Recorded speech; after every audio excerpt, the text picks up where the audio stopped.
Taste the Daily.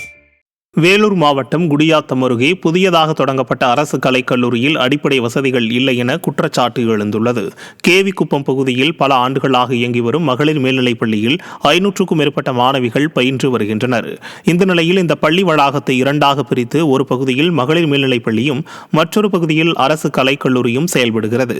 புதியதாக கடந்த 20ஆம் தேதி திறக்கப்பட்ட இந்த கல்லூரியில் எந்த அடிப்படை வசதிகளோ கல்லூரிக்கான கட்டமைப்போ பேராசிரியர்களோ இல்லாததால் மாணவர்கள் கடும் சிரமத்திற்கு உள்ளாகி வருகின்றனர்.